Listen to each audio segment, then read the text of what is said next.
record the presentation. I think we can get started. Okay. Yeah. Great. All right. Well, we'll jump in. So my name is Tim McConnell. Really grateful to be here. I thank you all for having me in. I know you're all esteemed roboticists and probably know as much about robots as I do. So I'm really not here to teach you about robots, but I'm here to talk about some of the experience I've had, some of the things that I do know about robotics in San Diego, and some of the things that I really hope will be happening in the area in San Diego. And it's partly to give you some background, kind of give you some overview of some of the things I run into, and then ultimately what I want to do is give you all a challenge to find a way to make us be the place on the map for robotics. San Diego, I want us to be the hub for all robotic development. So just a little background of the things that we're doing, and you asked if I had a joke. What's the difference between an introverted engineer and an extroverted engineer? The extroverted engineer looks at your shoes when he talks. So I'm the extroverted engineer. I started out engineering, and I'm one of those people who actually likes to talk to people, likes to interact with people, so I do more engineering management than engineering. Okay, next slide, please. So what am I going to talk about today? I'll talk a little bit about what's going on in San Diego today in robotics. Next. Some comparable communities, things that have grown throughout the years and how they got there. And finally, how do we make San Diego the robotics hub in the United States? Next slide. So San Diego robotics today. I have to start with Vision Robotics because it's near and dear to my heart. I spent a lot of time there. You all, probably most of you came and heard Brett come and talk a few weeks ago. Brett's an old friend of mine, and he and I worked together at Vision Robotics for years. Hit a few more. So there's a lot of different things that have been happening at Vision Robotics. Those of you who weren't here to watch that, they started out making an autonomous vacuum cleaner. This is basically a mock-up taken from the canister of that vacuum cleaner. And then I ended up doing a lot of work there on agricultural robots. So we had, this is a simulation of a fruit, an orange picking robot that we worked on. We had made great progress on that. Unfortunately, all the vineyards or all the groves in the US were attacked by a horrible insect from Asia that brought an awful disease. And all funding for any research in orange industry went to fighting greening disease, or one lung bing. So they had to cut our funding for that. Fortunately, we had other agricultural areas that we were involved in as well. The grapevine pruning robot, and they're making great progress on that, nearly ready to commercialize. And I think Brett talked about the lettuce thinning robot when he was here, and that is commercialized, and they're selling those. So I had a hand in the development of all those things.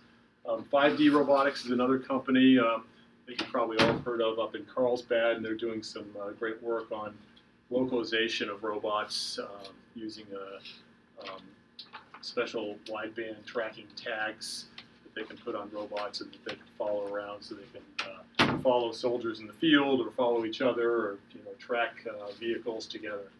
Next slide. Northrop Grumman, General Atomics are both doing UAV work. Northrop Grumman, you've probably all seen, just recently landed a UAV, took off and landed a UAV on a moving carrier, so that was a big win for the Navy. A lot of great things happening there. General Atomics has been doing UAVs forever, so we really are the hub for large, military UAVs, but not so much for the smaller ones. Qualcomm has a lot of different ways that they're engaged in robotics, and they've really been a good supporter of the community and things that are going on. Those of you who watch BattleBots probably know Donald Hudson. He's like a rock star in BattleBots. He's a super driver, super innovator, and in his day job he works at Qualcomm in their robotics lab. And he built this this robot here, which is pretty incredible. It's hard to see but if you look closely, you see the blades on there. It's actually an octocopter, so flies around like a regular copter, but then it's also got these treads so it can drive around. So it can drive around on the ground, and then it can fly. It can fly itself up to the ceiling, attached to the ceiling by continuing to propel itself and drive along the ceiling. So a lot of really cool things that they've done with these demos, trying to figure out how to commercialize those types of things.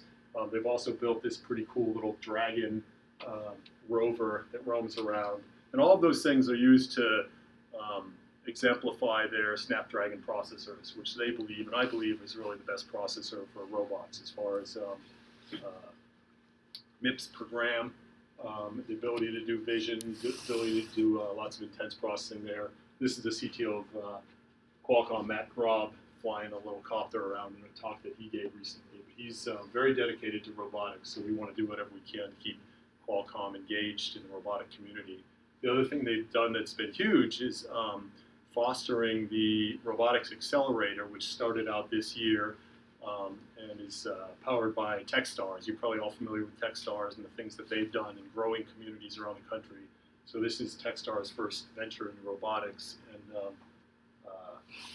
Qualcomm is sponsoring that. So they've got 10 robotics startup companies that are all building up their capabilities and doing a big demo day in a few weeks that I'll be attending. And I've been a mentor for the Robotics Accelerator there as well. Next. Other areas in San Diego where cool stuff is happening. UCSD is really engaging a lot. They're building up a robotics program there and bringing a lot of high-powered faculty. That's Dean Al Pisano, who runs that, and Professor Tom Bewley, who's made these cool little mobile robots that they're selling and doing lots of great research there. Teledyne has spent money on some local companies. Robotics makes this little rescue robot that can, rescue a swimmer who's trapped underwater without more people endangering their lives. And then Ocean Aero was recently bought by Teledyne as well, and that's a solar and wind power, I believe, surface robot that can actually dive down and go into the water as well. And I have to leave 3D robotics on the list. I spent a year and a half working at 3D Robotics, running their engineering here in San Diego, and was disappointed when they decided that they wanted to move engineering up to Berkeley. And I fought hard against it, lost the battle. They tried to move me up there, and I didn't want to leave San Diego. I think there's just too many great things happening here. There's still some 3D robotics things happening here in San Diego, so I'm keeping them on the list, and I still have hopes of trying to lure them back here. Okay. So just a little background on me. My first work with robotics was writing my bachelor's thesis at MIT in 1986. I was working on one of these Cartesian robots from IBM that was being used to do riveting for aircraft parts in the aircraft industry. So pretty early on, first time that this was actually being used in real industry. Came from from Boston out to San Diego to work for Linkabit, which is part of one of the stories of my community development. I'm sure most of you who have been around for a while know who Linkabit is. Not only a great company that was the precursor to Qualcomm, started by Viterbi and Jacobs, but also was really the root of the tree from which every telecommunication company in San Diego has grown. There's a great graphic visual showing all the companies in San Diego that have grown out of that. And a few other companies where I learned to write software and things, but went from there to Vision Robotics and on to 3D Robotics, where we built their Iris, which was the precursor to their current solo quadcopter. Okay, thanks. So what happened to Rosie and my flying car? We all grew up with these visions of how robots were going to be interacting with us. Folks who are my age remember, that this was about the time in the early 20th century when we were all going to be in flying cars, and we were going to have robots doing all our housework and everything. So what happened there? Well, the path has been a lot different from what we expected. Complex robots that work with humans are really hard. To figure out how to make things think like humans, interact with humans, we've learned so much in the last 30 years about what it really takes to be able to do things with robots. But things are accelerating now. As you learned from Fred a few weeks ago, the amount of processing you can do in a really small package is really helping a lot. And the types of intelligence, I really think we're going to get there. It's just taking longer. Next. So how are other tech communities built? This was an interesting quote they came across. There's a local writer here, Joel West, who's done a lot of study of innovation and entrepreneurship. I think he teaches at San Diego State, and he's writing a book on the telecommunications history. And he said, series of fortunate coincidences rather than carefully thought out strategies, the main reason San Diego has this industry today. So the fact is, it's really hard to say, how are we going to build up this community? How are we going to create something that's going to be the birthplace of dozens of companies that are going to be huge for San Diego? There's no magic formula. You can't say, do it just like Linkabit did to make the telecommunications industry. But it can be done. Next slide. So if you look at what came out of Linkabit, I mean, two guys in 1968 that were doing consulting, and they had too much work, and they couldn't figure out how to handle it all, so they started a company and said, let's figure out how to get some more people to help with it. Well, there's now more than 75 spin-off companies in San Diego, and some pretty big names there. Qualcomm, Viasat, Meek Wireless, Tropic, a lot of big companies. Two of those. Sorry? I've worked at two of those. Yeah, I believe it. Yeah. Probably a lot of people in this room have worked at least one of them. So these things can grow. Next. So likewise, you look at the biotech community here in San Diego. It all came out of, it was all started with Hybridtech. It was some guys with a good idea, and they got $300,000 in venture money, and that's grown, and there's at least 150 companies that you can find that trace their roots back to the folks that were working at Hybridtech. Again, names you've heard of: Illumina, Tandem Diabetes, Amelman, big names that have all come out of that thing. So part of the challenge I'm going to give you all is to think about, what types of things happen with those original companies and those original ideas that help to foster this growth. Okay, next. So what does it take to win in robotics? Great ideas. Vision Robotics has SLAM algorithms that are the best in the world for vision-based SLAM. 5D Robotics with the wideband tags, Qualcomm with their Snapdragon processor, expertise and experience, all the guys from those companies and from different areas. Talent pool. We've got the number 14 university in the world right here. They're building up this huge robotics center. Not only that, but right across the border, there's UABC in Tijuana. They've got 50,000 students, and 16% of them are engineers. I worked with a number of them at 3D Robotics, and there's really some sharp folks there. And again, across the border, manufacturing. We can do some manufacturing here in San Diego, but down in Tijuana, there's great capacity for doing low-cost manufacturing. And it really makes San Diego pretty unique as far as having a huge pool of brilliant engineering talent, and then to be able to drive 20 minutes across the border and be able to manufacture things. When I was at 3D Robotics, it was a big win for us, and it was the reason that I pushed hard and said, we really need to keep this here. They're now up in Berkeley with their engineering, and they're doing their manufacturing in China. So when they want to iterate on a design, it's up in the middle of the night, talking to folks who are from a different culture, speaking a different language, or it's flying 20 hours. Whereas when I was working here, if I got a call from the factory and they said, we're not sure how this is supposed to work, I would jump in my car, and 20 minutes later I'd be in the factory working with the engineers there. It's a great thing, and it's something we really have to foster here in San Diego because it really works well. And then building community, meetups like this. Good job, handful. Next. Oh, sorry, my last little thing there was, it also takes money. So who's here? How do we connect? These are a lot of the companies that are doing things right now, and a bunch of the names that you're probably familiar with a lot of these names, and I won't go into a bunch of name dropping, but Qualcomm, Techstars Robotics Accelerator, Aerial Mob, those guys in 3D Robotics are doing really cool flying robot stuff. 5D Robotics is doing great localization stuff. There's a lot of great companies here. And the thing is, people don't know that all these companies are doing all these amazing things. People don't realize how much robotics is already happening here. So 3D Robotics started here, and then it went away. It didn't gain enough traction here. Next slide. Just go have fun with a little video. So this is, the iris, and this is some of the cool stuff that we were doing in 3D Robotics that got me really excited about it. People are starting to really, get the name 3D Robotics. It wasn't as big, and I think they, I wasn't thrilled with their decision to move along. We have to figure out how to get things rooted. People see what you can do. That's me underneath the rock. Just joking.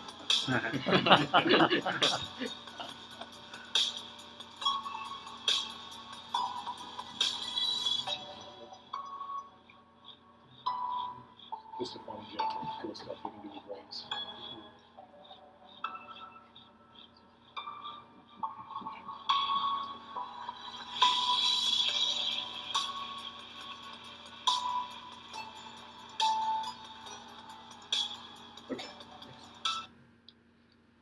So, with drones, there's just so many things that you can do. And 3D Robotics moved engineering up to Berkeley, and they focused really on the consumer marketplace.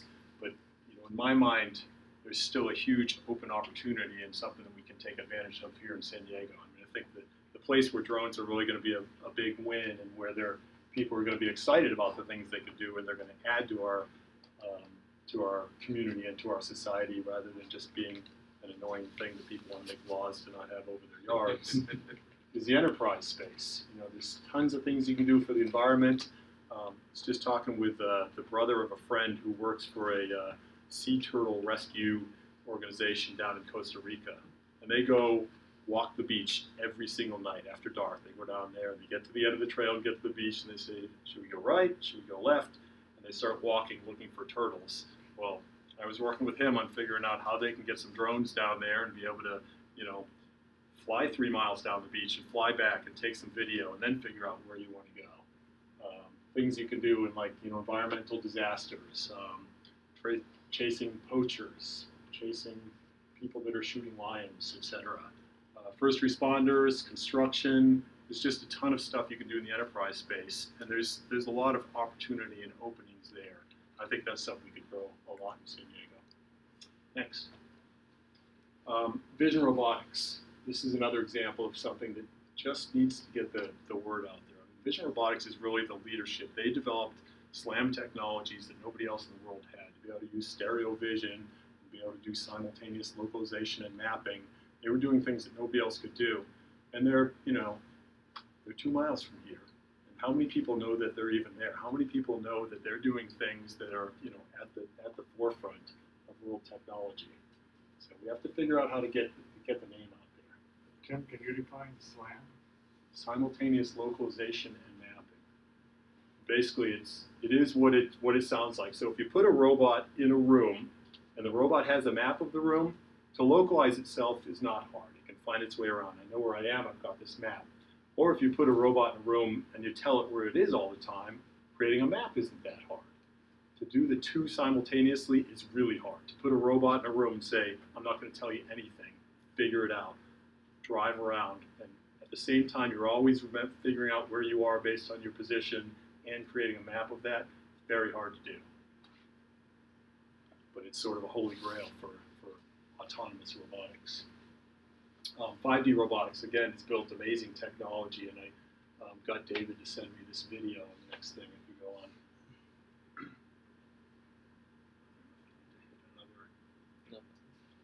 Oh. Try that. Maybe try clicking on it. It's playing fine for me.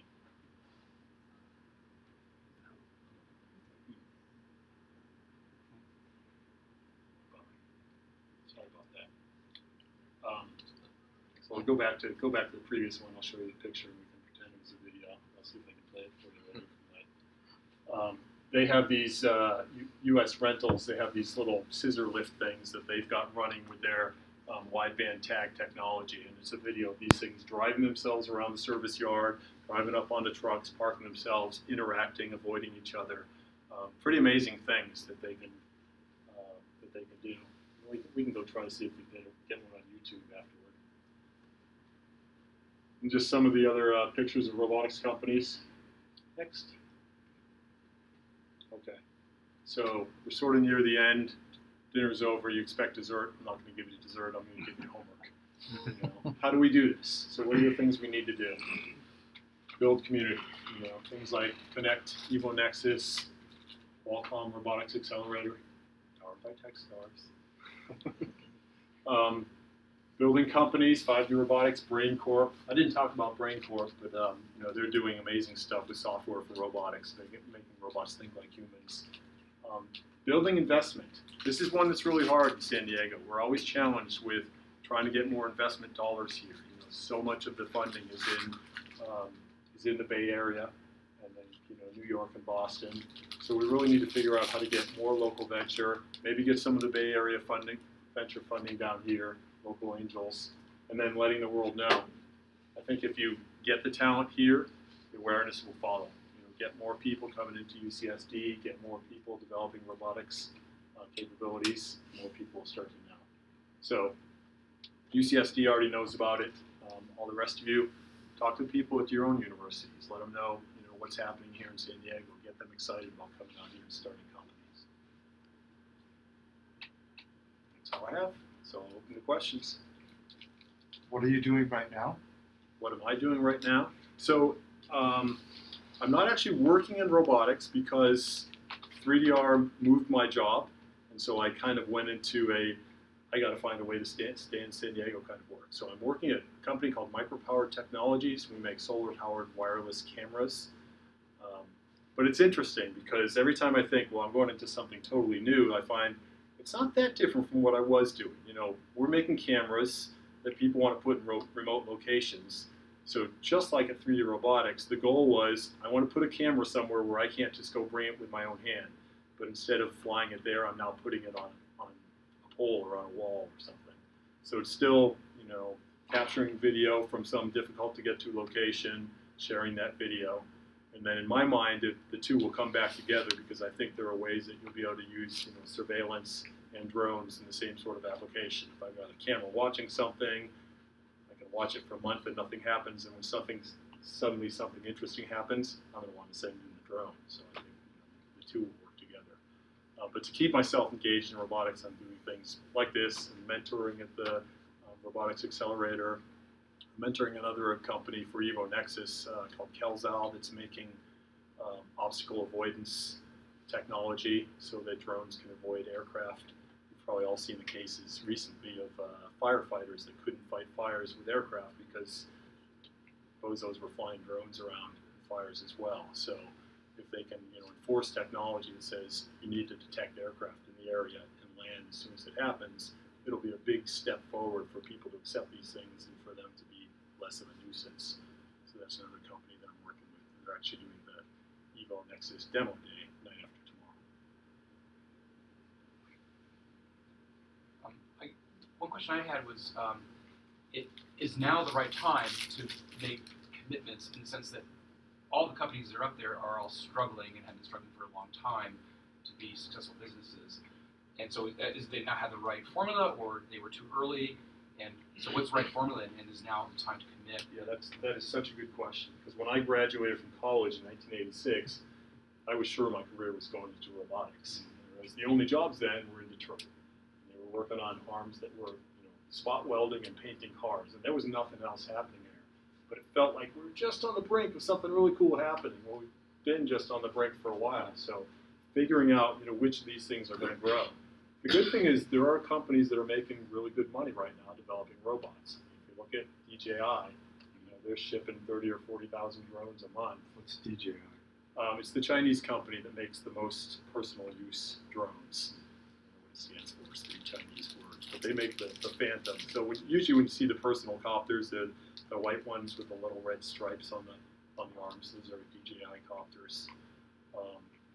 And there's a lot of arm companies that are making robotic arms that are making money. So it's coming along. Are we just at the cusp of a big breakthrough? I'd love to say yes. Hard to say for sure. So that's one of the hard parts of this, is figuring out where are the things where we will be able to develop good technology that people will use. I will say that in that enterprise space, I encountered lots of customers that told us quite clearly, if you can make this work, we will throw gobs of money at you. So there are some opportunities that are definite wins. Agriculture is an easy one, because you don't have privacy issues, you're flying over your own property. Insurance is a great application for drones. Every time there's a hurricane or something, and suddenly you've got thousands of people that have wind damage to their roofs. Every one of those people right now has an insurance customer or an insurance agent that drives out to their house, pulls out the ladder, climbs up on the roof, makes themselves an insurance risk. Imagine if they could pull open the trunk of their car, take out the drone, go get a quick inspection of the roof, and drive on to the next house. That's a great application. That's real money right now if you can make that work. Bridge inspection, pipeline inspection. Well, drones are ripe. I think that's happening, obviously, and, right. And 3D Robotics has appeared a ton of money, so they're going to do well and for a while. Yeah. It's just the non-drone, the house robot or right. or whatever, or is it just you build a component, you make a better sensor or better actuator that is required, or better software platform that needs to go into the mix to build a successful product. I think all of those are good potentials for doing really well. I mean, some people are going to make the money by doing a better sensor. Software for making things really compatible, personal drones in your house, it's still hard. When we were making the vacuum cleaner at Vision Robotics, we had great test cases that would handle 95% of every challenge we threw at it. But there was always something tricky. One of the investors had a house that had a pool outside and then a little raised window. Part of that pool came into his living room. And so we had this robot that was trained to not fall downstairs because it had these drop-off sensors. But we didn't have anything that would detect if I come to the edge of something and there's water right there, what should I do? Or how do I detect a really thin hanging cord so I don't pull the lamp down and start a fire? There's all these edge cases that make it really hard that you have to perfect. So, long answer to your question is hard to know what you can really attack and say this is the thing that's going to make a lot of money for us. Are you familiar with any agricultural successful companies doing anything in agriculture? Because I think that's... Well, Vision Robotics is doing the lettuce thinning robot. What does that do? It drives down a track. So when they plant lettuce, they basically just put a whole bunch of seed. They totally overplant these lettuce rows and put a seed every few inches or something. And then they go through later on. The guys with hoes go through and they look and they try to separate them by a foot or so, and they dig up the ones that don't look good. So they're digging up the ground and they're digging up the plants that they don't want and leaving the ones that they do want. Which means every time you dig up the ground, you're letting moisture out. You're ruining this nice, flat platform that holds the moisture in, creating more avenues for pests and weeds to get in there. So this lettuce thinning robot drives over four or six rows of lettuce, and instead of digging anything up, it sprays fertilizer on the leaves of the plants that it doesn't want to keep. And the fertilizer kills the plant when it hits the leaves, and then gets absorbed into the ground and fertilizes the plants that didn't get sprayed. So now they're totally non-destructive mechanism. They're able to do the work of dozens of people and do a better job at it. So they've got farmers in the Imperial Valley that are begging them to make more of these things. I have a nephew in Mexico that he was trying to use a robot, a drone.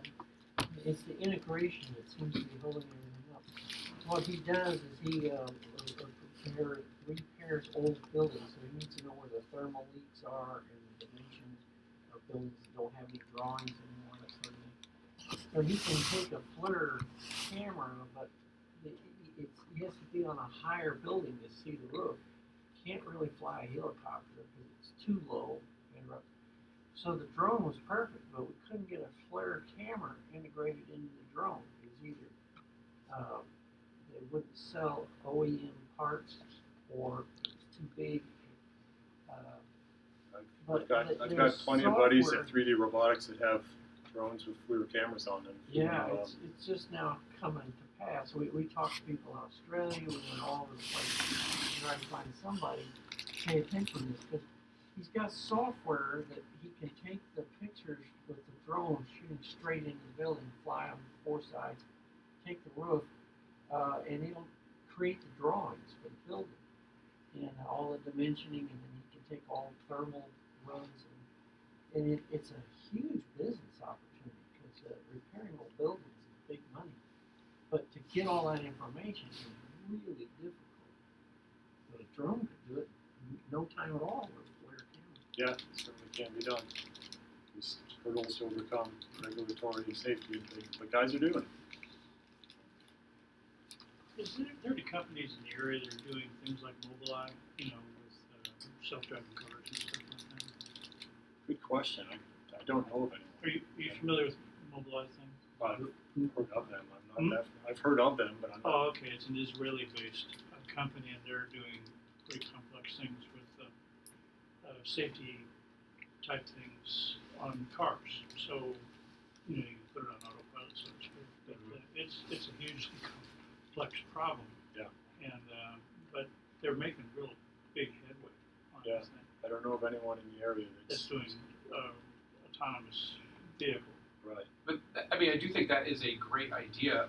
That's a ready, a ripe application, right? Every car manufacturer wants that. Mhm. So that for someone in San Diego, because there's Right. no one doing it, it should be happening, right? Autonomous vehicle navigation and control. I think everyone wants, they all want to do it. Yeah, and you have to figure out which things you're going to attack. You know, Yeah. if you're going into that, then you're up against Google and That's right. Uber and Yeah, the CMU. maps and the Yeah. sensors. Yeah, right. But still, it's robots, Yeah, right? it's robots. Yeah. Is that the company they started with golf carts? I don't know. I know that they're involved with about 5 or 6 major auto manufacturers right now, and it's mostly, you know, like you can't run into the guy in front of you. You see a bicycle and it can identify it, that kind of thing. So I've seen, what do you call it, not a movie, but a trailer on it, and it showed all the different parameters they're dealing with, just like a huge amount of parameters, and so that's basically, you know, what they're trying for, and so far they have, you know, Volvo, Cadillac, BMW, and Mercedes as customers, and people will pay a lot of money for a safer car. Sure. I pay a lot of money right now. If I could get in my car and have it drive me there. Yeah, well, it's the, you know, that's one issue, but it's basically, and actually this one now can stay in the lanes on long drive. So I don't know how keen I feel about going to sleep. Well, and they make traffic more efficient as well, because robotic cars can follow each other Close. 10 feet behind or whatever.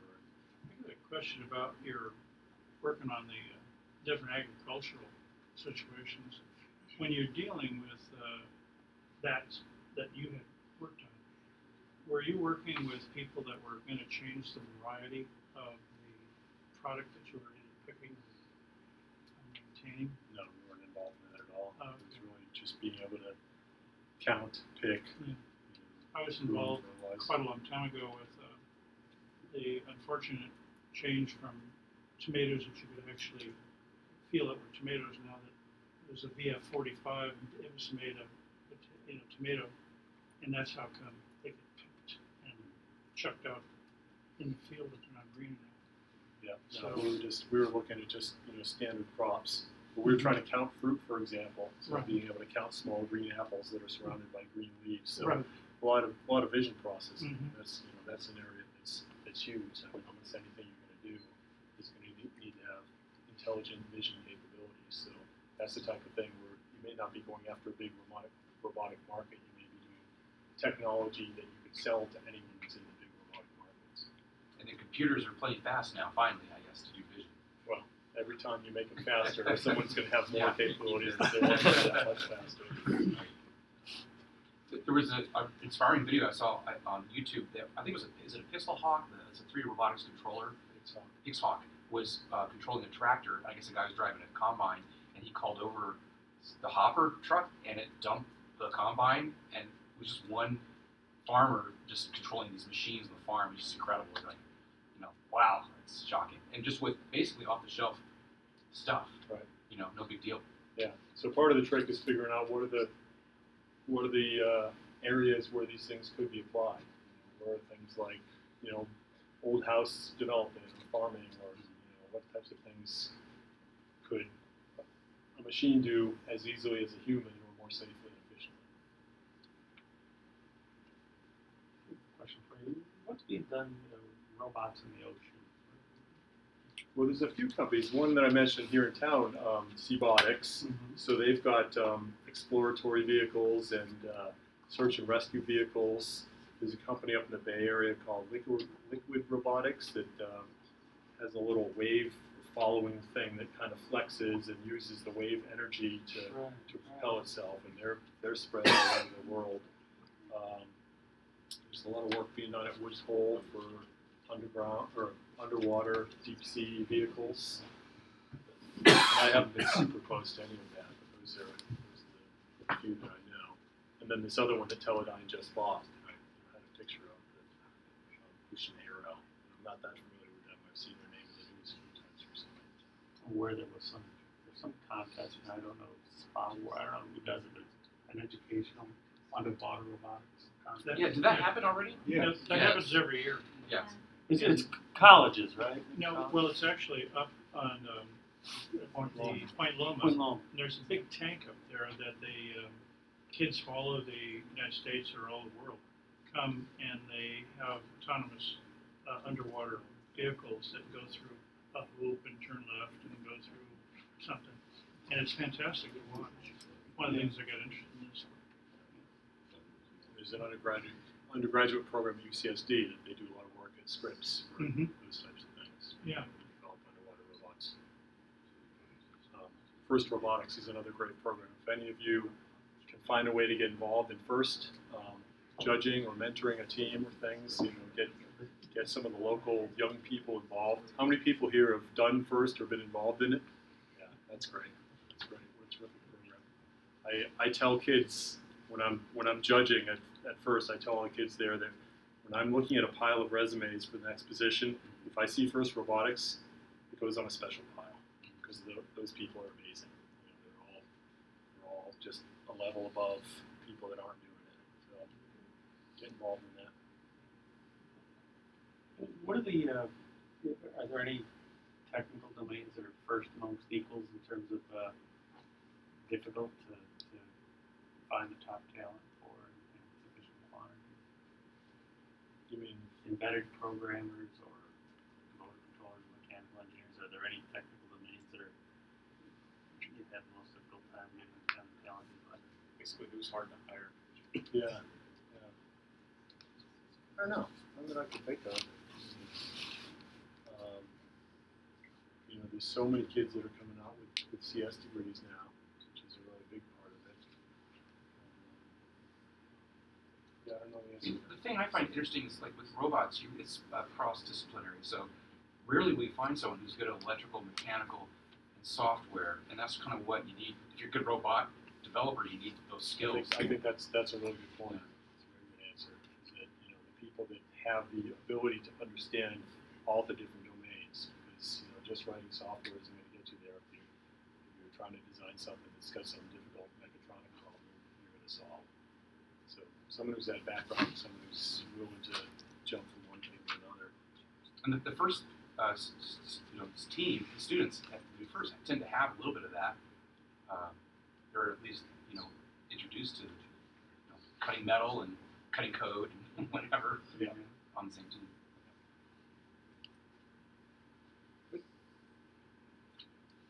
Yes. What is the main reason that 3D robotics move on to Berkeley? Well, the CEO is in Berkeley. So that's, it's really that. There's, and I'll try not to get too personal about it, but I think there is a prevalent attitude amongst a lot of folks in the Bay Area that they're somehow more special than other places. And that they think all the great stuff is happening up here. So there really was a sense that we need to have the technology being developed here. Chris likes to have everything close by to him, so he can go put his hands on this stuff. So he really wanted to have engineering there in Berkeley. Is there? So I have no idea if this is true or not, but it seems to me that if San Francisco venture money or investment money comes, there tends to be a pull to bring you there. And I've seen that with several companies that just, wow, amazing, something, in Orange County or San Diego or LA, and they end up, because there's a heavy tech component, they end up, in up north. I don't know if that, I guess that's part of the investors feel more comfortable. There's a big pool of resources up there, so for hiring people, it's more straightforward probably. There is. It's a juggernaut that's hard to fight against. Yeah. And for me personally, I did a lot of soul searching over the course of the 6 months when I was getting pulled up there, and I was fighting against it. And I didn't realize why I was so drawn to San Diego until I thought hard about it. And part of the reason is because there's a difference in the tech community down here than there is up there. I've been working here for 30 years, and I know a ton of people, and I never see smoldering bridges anywhere. I never see people like chopping each other down or stepping on each other. It's a very collaborative environment.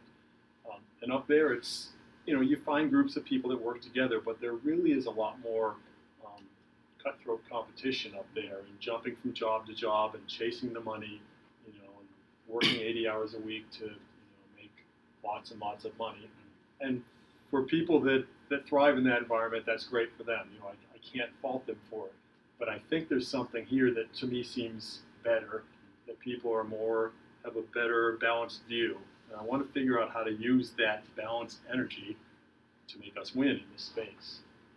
That's where I need help. I need someone to help me get the next best idea to say, how do we take all the great things about San Diego and do what Linkabit did with telecom, do what Hybridtech did with biotech. Let's make that happen in robotics.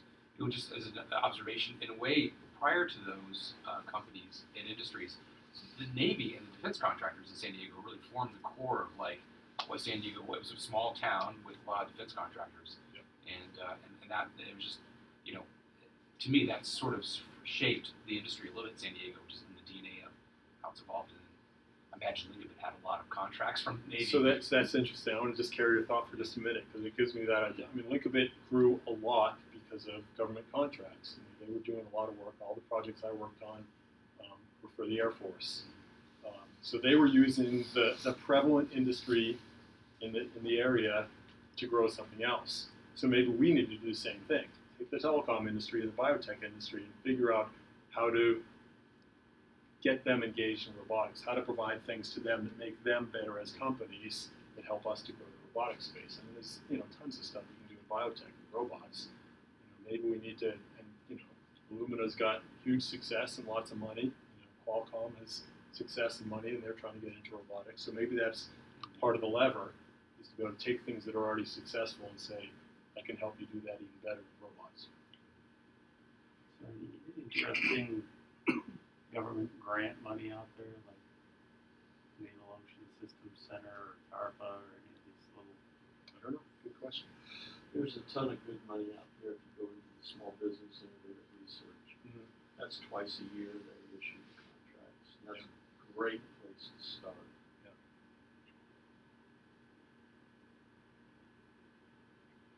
Good. All right. Well, thanks for letting me talk to y'all. It's been fun.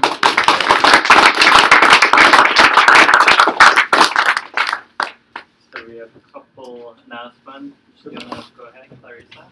Oh, okay. You touched on it a bit, but the Qualcomm Robotics Accelerator Demo Day is coming up on September 10th. And we have our 10 robotics companies demoing what they're working on. So we have like a robotic arm that's at the price of a laptop. Also a drone that flies for 4 hours. A lot of cool things going on. So I'm just going to leave my computer open and you can give me your email and I'll send you a link to the Eventbrite if you want to go. It's next week, next Thursday, right? It's the 10th. Right. I think it's 2 weeks 2 weeks, away. 2 weeks. Yeah. 2 weeks. Yeah, and then next week we are actually, Gary posted his presentation during lunch, so I just decided to just collaborate it together with our regular meeting because it was same day. So next week we're not gonna have our regular meeting during this time, but if anyone's interested, Gary's gonna talk about DEFCON. September 8th, is that next week? That might be two weeks. Oh, 2 weeks. Okay. So DEFCON, if you want to come and talk about, hear about security issues and hacking cars and